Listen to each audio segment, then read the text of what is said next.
Coach Corey Wayne. This is my video coaching newsletter. And the question for today's video newsletter is going to be, do you celebrate your victories? Do you celebrate your wins? In other words, when things go well for you, do you acknowledge it? Do you celebrate it? Do you get happy about it? Do you get excited about it? Or do you tend to always focus on the negative things or what's not working or what's not going well in your life? I think that's something that we're all pretty much guilty of. I actually saw a quote yesterday by Marianne Williamson on Twitter. I'm going to read it to you, and I thought it was a really powerful statement. She said, "My present happiness is all I see. Saying it instructs the subconscious to focus on perceptions and data that support your happiness." In other words, just by making a statement like that, when you say, "My present happiness is all I see," you're telling your mind, hey, this is what to look for, this is what to focus on. And just by doing that, your brain's going to give it an instruction.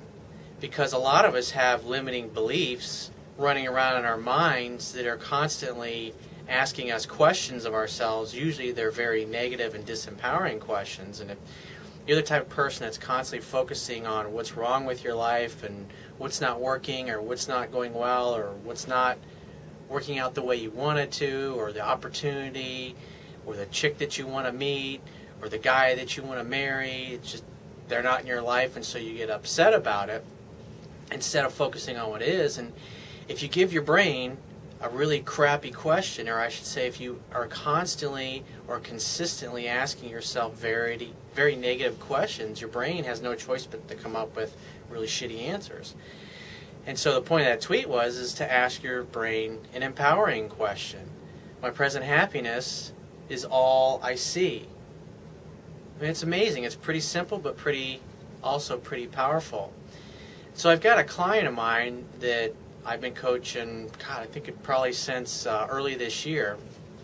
He's a truck driver, and if you've been following me for a while, watching my videos or reading my articles on my website, you've probably read a lot of emails from him. And he's one of those guys that always tends to focus on what's not working or what's not going well instead of just focus on the things that are going well. When you look at all of his friends and family, everybody that knows him, everybody thinks he's the most awesome guy in the world, yet he's got this story about himself that, well, I'm basically a steaming pile of dog shit. And so he always comes from that place, and you can see that and pick up on that in his letters. But the key thing, and that I constantly, every time I have a session with him, I'm always reminding him of, is that he never celebrates his victories. He never celebrates his wins. And so I've got actually 2 emails here from him, and I'm gonna read them to you, and I'm sure you'll be able to pick up on some of the things in here. He says, "Corey, hey man, how's it going? You know, when I sent that last email about personal succession, my intentions were the best. About 6 months ago," he says, he was really unhappy. He likes politics, and he's really unhappy the way things are going. He says, "I'm just going to succeed from the union." So he says, "I just never got around to it. I took a ride to Texas last week on my Harley to see my family and job hunt. Saw Ted Nugent Saturday Eve in Fort Worth, and it was easily one of the best live rock shows anywhere. There were a ton of unbelievable women there, obviously. Well, it's Texas. Well, it was a Texas show, so one can expect way better people in general than here in Illinois. I thought the ride down and back would clear my head, but no. Is it really attainable to be like one of those guys I see everywhere that got a ton of women? I don't see it possible for some of us unless certain collectivist conditions are met. You know, it really makes one lose hope when everything is groupthink nowadays. Individuality isn't respected hardly, and that is sad, man. I wish I had the liberty to date who I want when I want, but I don't see in what area of the world I could do it. I mean, I'm in a pretty bad position, don't you think? All I ever wanted out of life was a fun, beautiful, tall, slender hottie and a few kids with her and a good job. That ain't too much to ask for, is it? There is no one in existence that I can think of that is successful women that ever had to work for all the great shit they got. It all gets handed to them, or they luck out and step into it. And I'm not going to read the whole thing, but basically what he always goes back to is, my life sucks, all these other guys that are successful and have the women in their lives that they want, it's because they're lucky. Well, he's got lots of friends in his life that have really great relationships and have really awesome women in their lives. But he's got the story, you know, poor me, feel sorry for me, that kind of thing. And his problem is that he's working a job he hates. He hates driving a truck. He's always had a dream since he was a kid to be a veterinarian. And because of these limited beliefs that he's had running around in his head, he's just always done things to either earn a living or just to kind of run away from it, because after all, I mean, like he says constantly, and you can tell through the tone of his email, he thinks he's a steaming pile of horse dung or cow dung. And so he's not focusing on anything that's going well. But, I mean, if you look at this, and if you read some of the other letters and emails that I've written articles about with him, is that he took a week off of work. Now, this is something he and I have been talking about, and he's been planning for at least the past 6 months. And he was saying between June and September he was going to do it. Well, here's August. He actually went ahead and did it. He went down there. He stayed with family. He looked around. I know there was a university down there that he was interested in. I think there's a couple more in Alabama that he was potentially interested in going.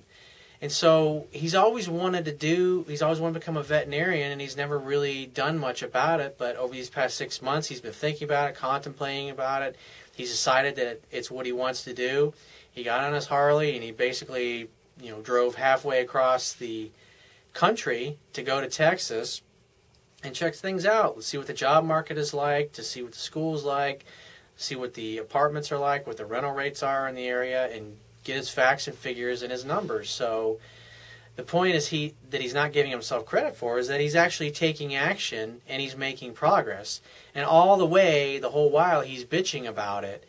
And he's bitching about things because he's expecting like some momentous moment to just, you know, the ocean, the parting of the Red Sea to happen, the sky to open up, and the sun to come down from heaven, and everything will be hunky-dory for the rest of his life. Well, that's not the way the world works. It takes a lot of hard work, and he's basically embarking on like a 10-year process. And so even if he doesn't he doesn't start school this year, you know, there's still, I think, 2 or 3 other colleges he wants to take a look at. Maybe in 6 months he hops on his Harley and he takes another trip. The whole point is that you gotta find time to enjoy your life. You gotta look at the things, just like Marianne Williamson's quote, where she says, "My present happiness is all I see." In other words, you're focusing on what can I be happy about right now. I mean, you went to see your idol, Ted Nugent, in a concert, and it was awesome, and there were gorgeous women everywhere, and I told you there was a lot of beautiful women in Texas. I don't know what it is, but there are a lot of goddesses there, and where he lives is like out in the middle of nowhere. There's not a lot of people. It's a small town, and he's going to be in heaven. He's going to be around a bunch of young, beautiful, college-age women, and his opportunity to meet and start dating the type of women he's one is going to be unlimited compared to working a job he hates out in the middle of nowhere and driving in a tractor truck and not really speaking to other human beings much during the day. And so what's happening is your life's becoming a little bit better, inch by inch, millimeter by millimeter. I mean, we've been talking about this stuff for almost 9 months now. And here it is. It took him 6 months to plan it out. And he actually went and he started. So he got a lot of information. He got a lot of data. And now he can sit back down and he can look at these other colleges and decide when he's going to go look at them. And once he's looked at them and he feels comfortable, maybe it takes him 2 years to figure out what college he wants to go to. I mean, we know it's going to take him 8 years to go through all of his lower level stuff, and then another, I think, 4 years for medical school or veterinary school. And so this is 8 years worth of school, and when you look at it from start to finish, from the time I started working with him till the time he'll actually have his butt in a chair in a classroom, it may be another year before he actually gets there. But that's okay. The point is that you got to focus on the fact that you're taking action, and as you take action and you can see slowly over time you're making progress. I mean, you were just yesterday talking about getting off your ass and going somewhere, and here you are. Now you've went and had the trip and you had a great experience. You saw friends and family. You saw that the state's really cool. The women are there that are really cool. You got to see Ted Nugent, who's like your total idol.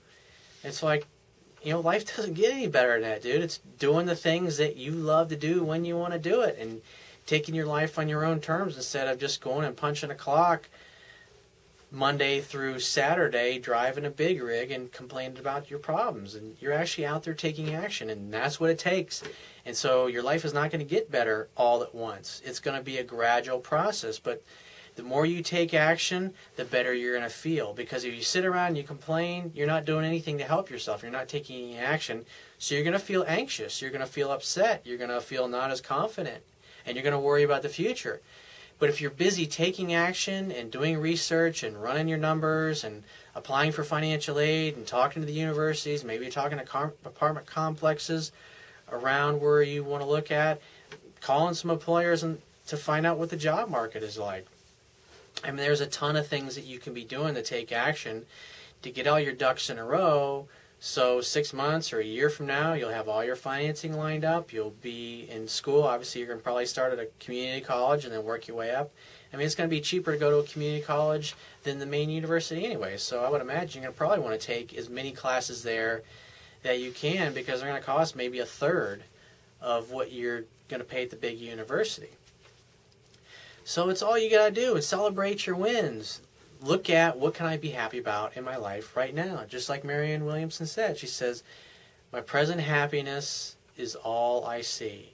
So if you find these messages of value, you can go, if you're watching this on my webpage, you can go right to the Wibbia toolbar and hit the PayPal donate button and donate $1, $5, 10, 30, 50, whatever you feel is worth anytime I offer something that's of significant value to you and that helps you in your life in some way. At the very least, you can use one of the Facebook or Twitter or LinkedIn social network sharing buttons and share this web page with all of your friends and family. And if you've got a question you'd like me to answer for you in one of these future video newsletters, you can either put it in the Facebook comments that's below this article, or you can send me an email and just give me several days to get back to you. And I'll talk to you soon.